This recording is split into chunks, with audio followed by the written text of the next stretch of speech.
자, 우리 어거스틴 기도문 같이 공부도 하고 읽도록 하겠습니다. 제목이 이렇습니다. 주님이 나와 동행하지 않으신 적이 있습니까? 자, 이런 정도의 영적인 내공을 갖춘 사람이라고 한다면 그 삶이 얼마나 평온하고 탄탄하겠어요.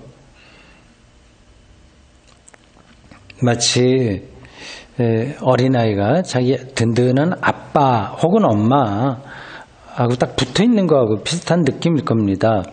어린아이들은 뭐 그런 상황에서 다른 거 걱정 안 하죠.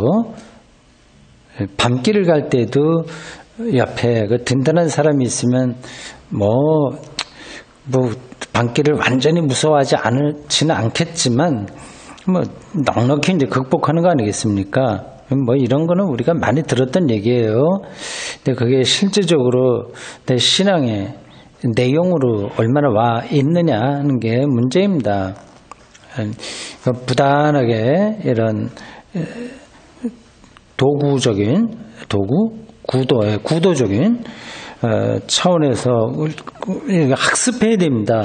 신앙도 거룩한 학습이에요. 그걸 통해서 그 신앙의 세계가 나의 실존에 가득히 차게 됩니다. 주님이 나와 동행하지 않으신 적이 있습니까? 이러면 무섭지 않은 것도 물론이지만 뭐 다른 거 섭섭할 것도 없죠. 도대체 조금 넘어질 수도 있고 또 다른 거 손해 볼 수도 있는데 또 싫은 소리 들을 수도 있는데 주님은 이제 하나님이죠. 삼위일체 하나님, 생명의 근원, 우리 죽음까지도 다 포함되는 그 생명의 근원이신 그분이 나와 늘 동행한다고 한다면 다른 건 정말 사소해지는 겁니다. 이렇습니다. 오 주님을 부르고요. 어디인들 나와 동행하시지 않으신 적이 있습니까?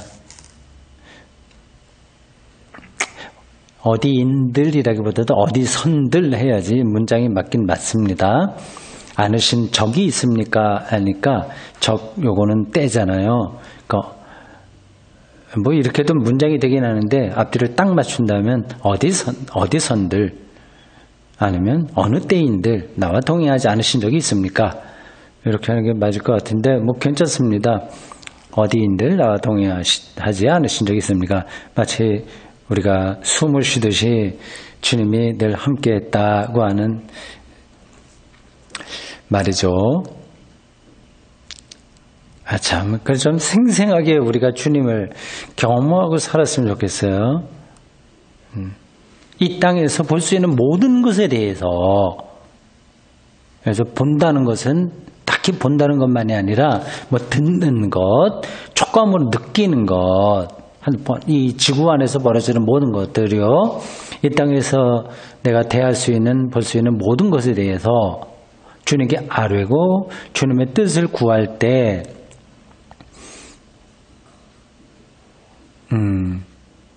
주님은 나와 동행하면서 내가 무엇을 원해야 하고 무엇을 삼가해야 할지를 가르쳐 주셨습니다. 이렇게 되려면 상당한 신앙적 훈련이 전제되죠. 그거 없이 주님에서 그냥 기도한다고 해서 다 답을 얻는 건 아닙니다. 어떤 방향을 또 얻는 것도 아닙니다. 흔한 말로 아는 것만큼 보인다라는 것처럼요. 기독교 신앙의 세계에 들어간 것만큼 그는 주님으로부터 답을 얻을 수 있습니다. 근데 이 어거스틴은 2000년 기독교 역사에서 불교로 말하자면 최고 절정의 승려, 고승이라고 할 수 있어요. 그런 중에 한 사람입니다.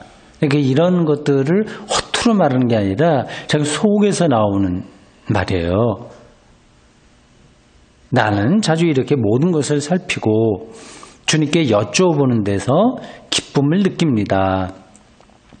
여쭤본다고 하는 건 이제 기도한다는 건데, 혹은 성찰한다는 것도 있고요. 묵상이기도 합니다. 여러 가지가 다 복합적으로 포함된 겁니다.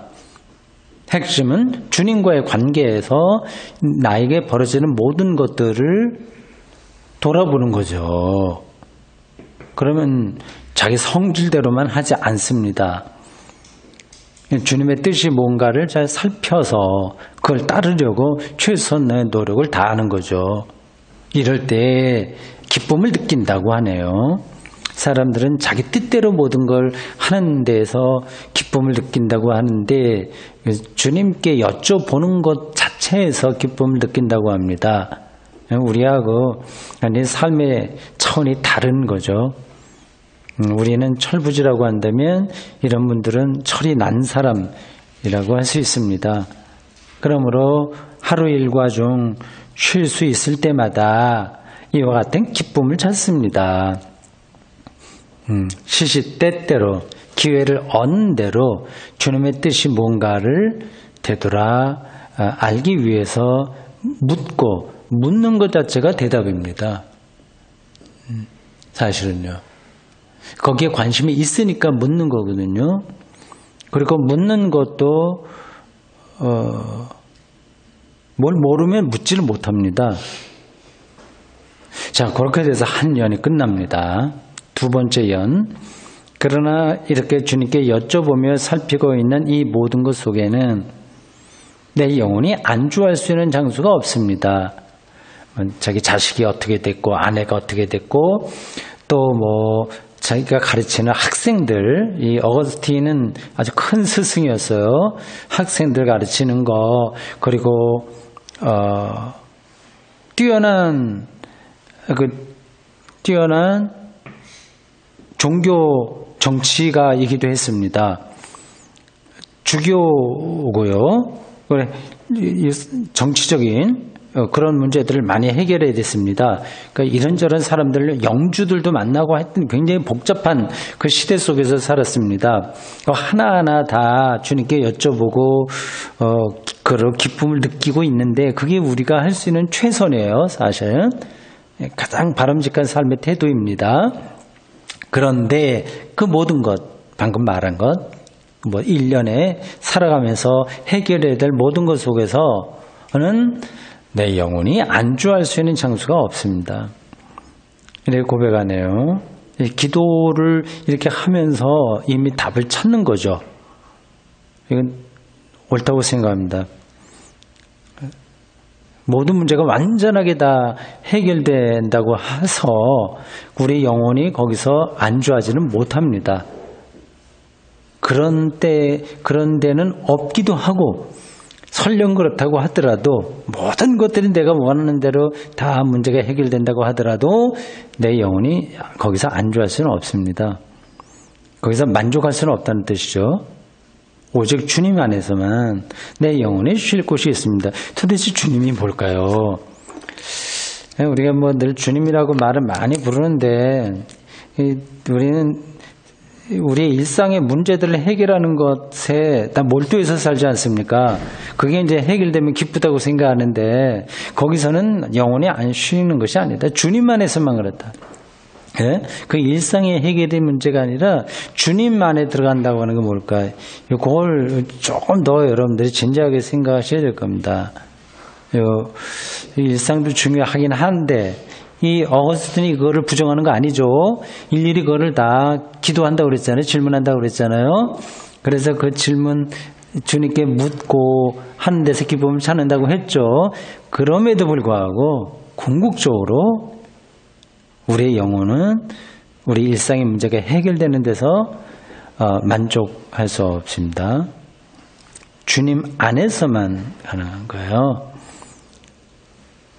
예수님의 십자가와 부활과 그의 재림과 하나님의 창조와 그러한 성경이 이야기하는 생명의 하나님의 행하신 일들이죠. 그리고 미래에 대한 희망이죠. 그 하나님이 예수님이 오셔서 새롭게 시작될 부활 생명에 대한 희망입니다. 그런 것들이 좀 멀리 느껴질 수도 있어요. 일상은 굉장히 가깝게 느껴지고 이렇게 교리가 얘기하는 주님의 통치 이런 것들은 멀게 느껴질 수 있어서 참 그거를 극복하기가 쉽지 않습니다. 그러므로 흩어진 내 자신을 왜 흩어졌다고 말할까요? 왜 그럴까요? 이거저거 다 신경 쓰려니까 마음이 흩어질 수밖에 없습니다. 그 일상 하나하나 다 중요한 건 알죠. 어스틴이 정말 일 많이 했습니다. 학자일 뿐만 아니라 행정가이고 무학자이고 뭐 스승이고 해서 많은 일들을 다 해야 되는데 근데 그 하면 할수록 사실은 그게 중요한 얘기긴 하지만 흩어지는 걸 자기가 알거든요. 흩어진 내 자신. 뭐 그건 틀림없는 사실입니다. 흩어진 내 자신을 주님 안에서 하나 되게 모아주시고 영적인 집중력입니다.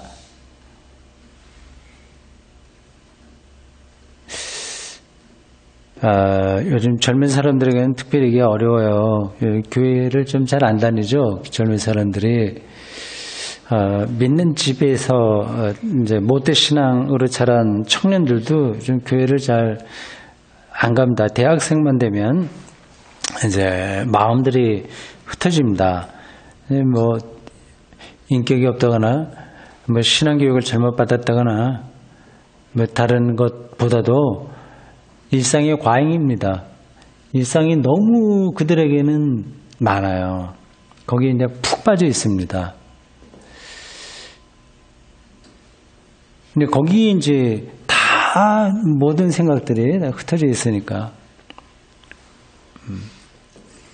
주님에게 내 영혼이 주님 안에서 안식한다고 하는 건 정말 거리가 먼 이야기가 됩니다. 이건 이제 좀 젊은이들 경우로 말하자면 그게 이제 잘 이해가 안 돼갖고 이제 감정적으로만 하게 되죠. 뭐 경배와 찬양이나 뭐 이렇게 그런 거 있지 않습니까? 젊은이들의 어떤 그 감수성을 자극하는 뭐 그런 것으로만 조금 자극을 받아서 교회 다녀볼까? 그거 재밌다. 그런 정도지. 주님 안에서 하나 된다고 하는 거, 이런 것들은 좀 거리가 먼 것 같습니다. 이건 젊은이들만 아니라 오늘 현대인들에게 다 나타나는 현상 같아요. 흩어져 있습니다. 생각들이요. 그러니까 영혼이 순전해지기 힘들어요. 나의 어떤 부분도 주님을 떠나지 않게 하소서. 이렇게 되어 있습니다. 자, 이거 짧은 기도문인데 읽어보겠습니다. 주님이 나와 동행하지 않으신 적이 있습니까? 오 주님, 그들인들 나와 동행하지 않으신 적이 있습니까? 이 땅에서 볼 수 있는 모든 것에 대하여 주님께 아뢰고 주님의 뜻을 구할 때 주님은 나와 동행하면서 내가 무엇을 원해야 하고 무엇을 삼가야 할지를 가르쳐 주셨습니다. 나는 자주 이렇게 모든 것을 살피고 주님께 여쭤보는 데서 기쁨을 느낍니다. 그러므로 하루 일과 중 쉴 수 있을 때마다 이와 같은 기쁨을 찾습니다. 그러나 이렇게 주님께 여쭈어보며 살피고 있는 이 모든 것 속에는 내 영혼이 안주할 수 있는 장소가 없습니다. 오직 주님 안에서만 내 영혼이 쉴 곳이 있습니다. 그러므로 흩어진 내 자신을 주님 안에서 하나 되게 모아주시고 나의 어떤 부분도 주님을 떠나지 않게 하소서. 아멘. 이사야, 오늘 공부할 부분이 54장과 55장입니다. 이사야 54장과 55장입니다. 55장까지 해서 한 단락이 끝납니다. 이사야가 세 파트로 되어 있다고 말씀드렸습니다. 한 파트는 1장에서 39장까지입니다. 이게 본래 이사야라고 하는 사람의 메시지입니다. 이것을 기록한 사람은 기원전 8세기 초입니다. 720 몇 년 등등 어간 좀 내려오면서 됐습니다. 그때 북이스라엘이 멸망할 즈음입니다. 남유다는 겨우 살아남았고요. 그걸 이제 제1 이사야라고 합니다. 그는 그 내용을 읽어보면 이 사람이 어떤 시대에 살았는지가 다 나타납니다. 두 번째 파트가 40장부터 55장까지입니다. 이건 제가 여러 번 말씀드렸는데 뭐 여러분들 머리 기억 남진 않을 겁니다. 숫자 뭐 이런 것들이요. 대충 그래 이사야가 한 사람이 쓴 게 아니라 여러 사람이 나눠 쓴 게 편집된 거구나 그런 건 알고 계실 거고요. 제2 이사야 이게 굉장히 중요합니다. 제2 이사야가 두 번째 파트예요. 40장에서 55장까지입니다. 이게 왜 중요하냐면 그 이스라엘이 가장 어려운 때 기록했기 때문입니다. 바로 바벨론 포로 당시였습니다. 기원전 587년부터 50년 동안 바벨론의 포로로 잡혀 있었습니다. 기원전 587년에 예루살렘이 완전히 초토화됐습니다. 그 50년 동안 그 예루살렘에 있던 지도급 인사들, 귀족들, 왕족들, 뭐 학자들 이런 사람들이 다 예루살렘으로 끌려갔습니다. 그게 강제적으로 끌려갔기도 했을 거고요. 어쩌면 뭐 자의로 간 사람도 있지 않겠습니까? 거길 가면 이제 훨씬 발달한 문명이니까 가죠. 근데 그 시대가 한 50년 됐습니다. 그리고 고레스 왕에 의해서 페르시아 첫 왕 고레스에 의해서 이제 해방 명령을 받긴 받았지만 뭐 1차로 오고 거기 남아 있는 사람도 있고 그래요. 그래서 오랫동안에 걸쳐서 이제 유대 예루살렘으로 돌아오는데 이게 좀 뭐 복잡한 그 고대 이스라엘의 역사가 담겨 있습니다. 제2 이사야는 이 바벨론 포로 생활 왔던 사람들에게 어떤 익명의 선지자가 설교한 내용입니다. 메시지예요. 55장까지 끝납니다. 그래서 다음 주부터 이제 제3 이사야 다른 저자입니다. 이 사람은 바벨론 생활이 끝난 뒤에 활동한 사람이에요. 그걸 어떻게 아냐? 내용을 보면 나타나게 되는 거죠. 우리도 일제시대에 강점기에 있었던 그때 설교하고 그때에서 목사가 설교하던 거하고 이후하고 설교가 내용이 좀 차이가 있지 않겠습니까? 뭐 예수 믿고 구원받아라라고 하는 건 똑같지만 뭐 사용한 언어라든지 뭐 시대적인 상황 이런 것들은 좀 다른 거 표시가 나잖아요. 근데 여기에도 그런 게 나타납니다.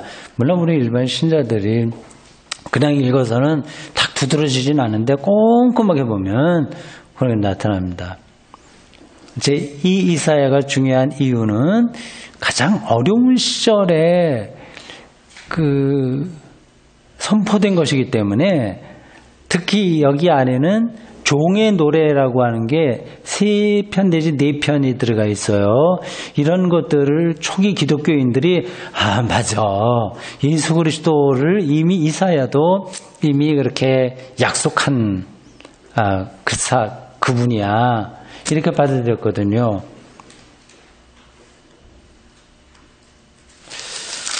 제2 이사야 오늘 마지막 시간입니다. 54장과 55장입니다. 55장에 보면은 우리가 익숙한 이야기가 많이 나올 겁니다. 먼저 54장 여기 10절까지 먼저 읽겠습니다. 54장 1절에서 10절 교독하겠습니다. 잉태하지 못하며 출산하지 못한 너는 노래할지어다. 산고를 겪지 못한 너는 외쳐 노래할지어다. 너는 홀로 된 여인의 자식이 남편 있는 자의 자식보다 많음이라 여호와께서 말씀하셨느니라.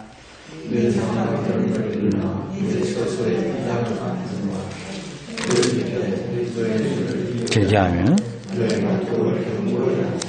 이는 네가 좌우로 퍼지며 네 자손의 열방을 얻으며 황폐한 성읍들을 사람 살 곳이 되게 할 것임이라. 두려워하지 말라. 놀라지 말라.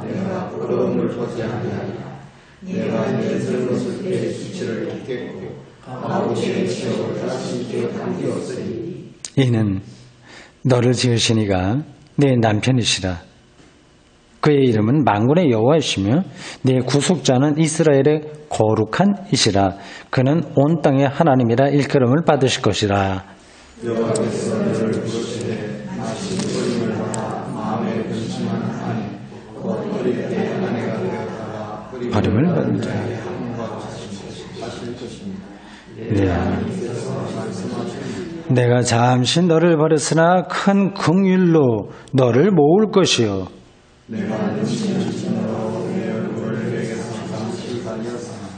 영원한 자비로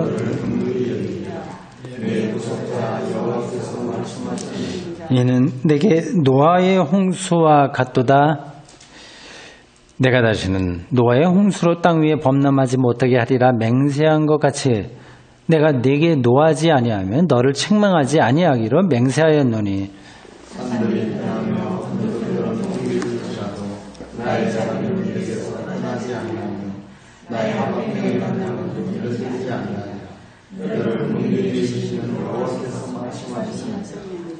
아멘. 읽다 보면 어떤 느낌이 드십니까? 참 좋은 얘기 많이 나왔네. 다 나왔네. 그렇게 될 거예요. 좀 그냥 무조건 아멘 하면 아멘으로 다 받아들일 수도 있습니다. 이게 그렇게 간단한 문제가 아닙니다. 이렇게 약속하고요. 긍휼 이렇게 얘기하지만 하나님의 영원한 자비, 긍휼, 화평의 언약 이런 게 나오지 않습니까? 근데 이스라엘 사람들이 바벨론 포로에서 다시 귀환해서 정말 그렇게 평화롭게 좋게 잘 살았겠습니까? 그렇지 않습니다. 이거는 이러한 선지자들의 신탁이라고 하죠. 하나님으로부터 받아서 선포한 내용들, 이 예언, 선지 이런 것들은 앞으로 미래에 일어날 일을 점쟁이가 뭐를 맞히듯이 쪽집게처럼 맞히듯이 그대로 프로그램을 보는 것처럼 쓴 게 아닙니다. 그러니까 하나님이 어떤 분이냐라고 하는 것을 우리는 전통을 통해서도 알고 자기의 신앙과 그 삶을 통해서도 아는 것을 근거로 해서 이쪽으로 너희들이 가야 된다. 설교셔 말하자면. 근데 그게 너희들 앞으로 어떻게 하나님께서 도와주신다, 공의롭게 어떻게 하신다 하는 거, 평화롭게 하신다, 너희들이 세계에서 좀 아주 그 힘을 발휘하게 될 것이다 하는 거를 문자적으로 이해하시면 안 됩니다. 그런 우리 기독교인 개인에게도 마찬가지예요. 우리가 예수 믿고 하나님의 자녀고 우리에게 긍휼을 베푸시고 늘 하나님의 풍요로움이 함께한다고 하는 것을 믿지만 현실은 그렇지 않습니다. 다른 일들이 많이 뒤범벅되어 있는 거예요. 이제 그럼에도 불구하고 우리가 하나님의 말씀을 믿는 것은 그게 옳기 때문에 그대로 문자적으로 컴퓨터에서 계산해서 나와갖고 내 인생이 그렇게 될 것이다고 하는 그런 차원이 아니라 나에게 어떤 일이 일어난다고 하더라도 하나님이 어떤 분이다 하는 것을 붙들고 사는 거죠. 이게 이제 그러니까 이원 이렇게 표현이 정확한지 모르겠는데 저 이원적입니다. 한쪽으로는 이 말씀이 그대로 일어나진 않아요. 그럼에도 불구하고 이 말씀대로 살아야 돼요. 그러니까 믿음이 필요한 거죠. 이거는 마치 시를 읽는 거하고 비슷합니다.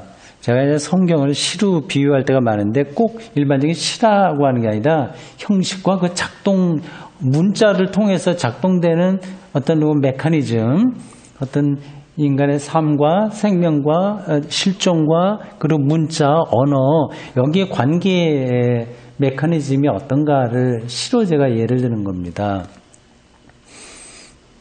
요즘 이시영이라고 하는 시인의 시를 매일 묵상에 올리고 있는데 자주 이제 그런 걸 느껴요. 예를 들자면 이런 거죠. 밤새도록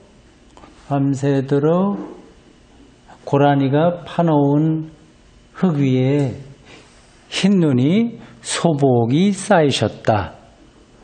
이 시도 제가 얼마 전에 한번 올렸습니다. 그건 이제 어떤 사람들의 눈에 다 보이는 건 아닌 거죠. 거기서 시인은 생명의 깊이 이런 것들을 경험하게 됩니다. 아, 그 시는 딱 떨어지는 건 아니네. 다른 걸 예를 들어야 되겠는데. 됐습니다. 그럼 뭐 나중에 기억나면 하겠습니다.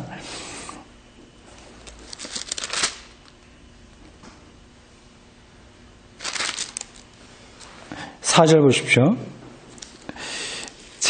이 이사야가 이제 끝나는 대목입니다. 55장이 끝나는데 54장, 55장 다 마지막 부분이에요. 두려워하지 말라 이렇게 되죠.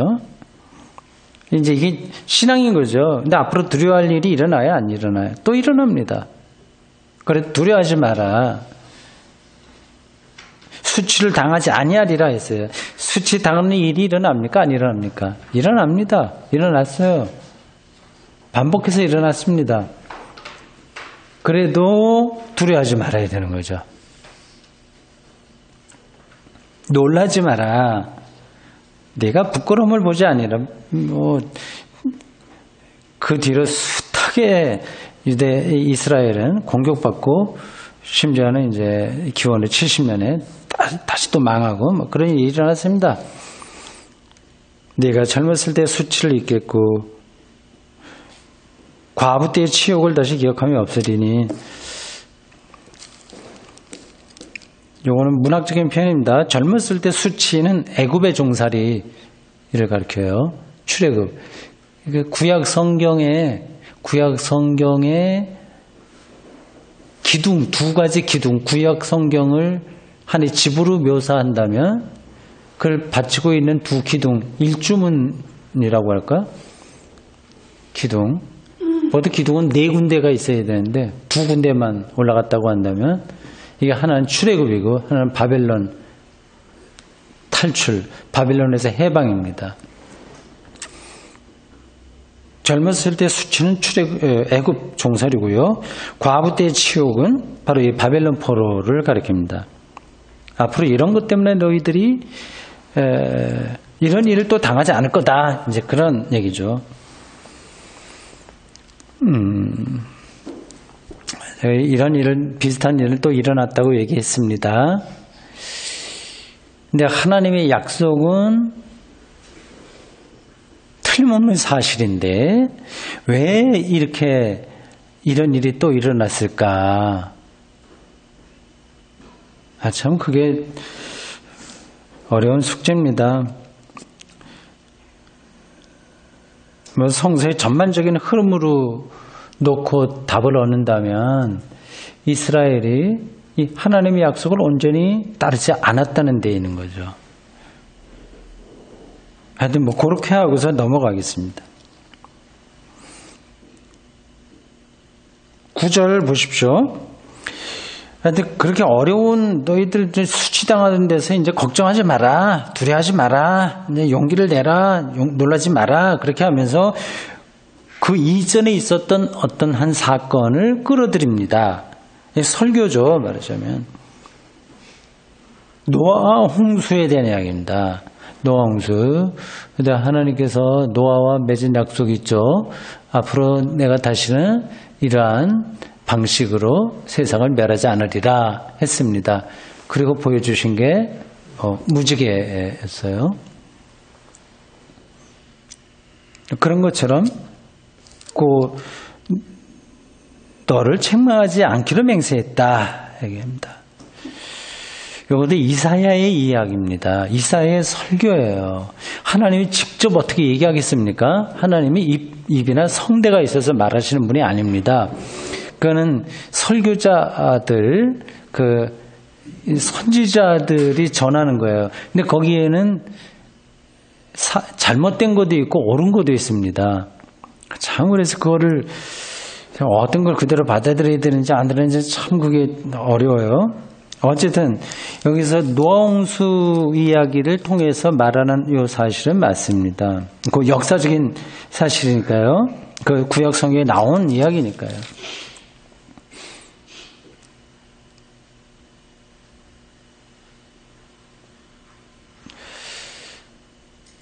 10절 보십시오. 자비가 내게서 떠나지 않는다. 자비. 산들이 떠나면 언덕들을 옮겨줄지라도 그건 안 옮겨지는 건데 그게 옮겨갈지언정 나의 자비는 내게서 떠나지 않는다. 이것도 시적인 차원에서 옳은 이야기입니다. 그 자비는 볼 수 있는 사람만 보는 거예요. 하나님의 자비와 긍휼이요. 나의 화평의 언약은 흔들리지 않아요. 평화를 준다는 그 약속은 흔들리지 않는다. 이 약속이 흔들리지 않는다는 것을 아는 사람은 영혼의 평화, 그 실질적인 삶의 평화를 놓치지 않고 붙듭니다. 그렇게 사는 사람들은 그게 가능한 거죠. 너를 긍휼히 여기시는 여호와께서 말씀하시느니라. 긍휼, 자비, 화평에서 긴 나옵니다.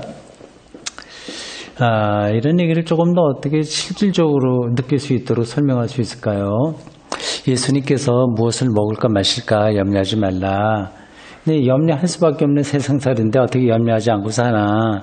하여튼 그 아주 구체적인 것들은 뭐 다 우리가 따질 수 없으니까 둬두고 예수님이 또 주기도도 가르쳐 주셨죠.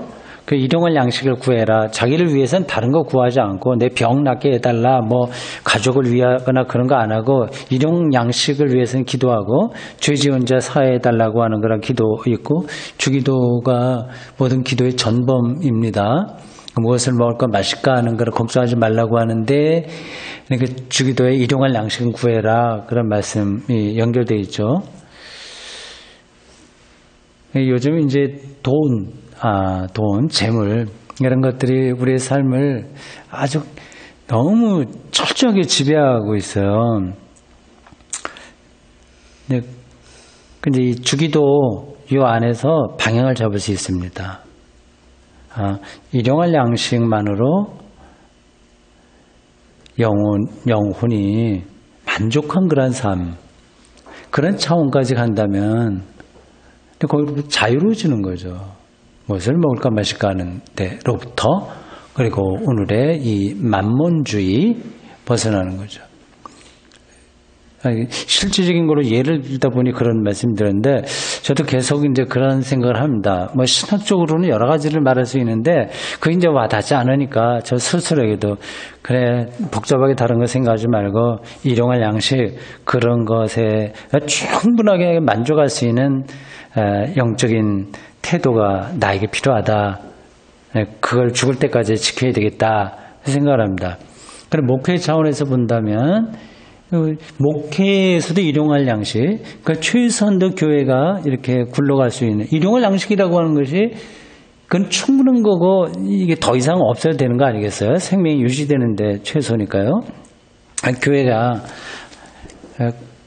최소한도로 이렇게 굴러갈 수 있는 것으로 목회자로서 만족하는 그런 태도, 이게 정말 일용할 양식을 구하는 목회가 아닌가 싶은 생각이 듭니다. 근데 여기서 그걸 놓치게 되면 아차 하는 순간에 조금만 더 계속 나가게 됩니다. 이거는 어떤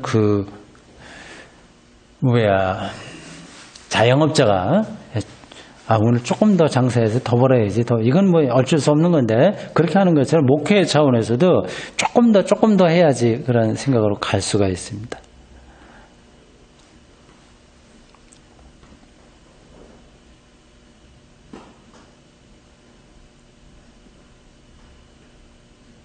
(17절) 보십시오.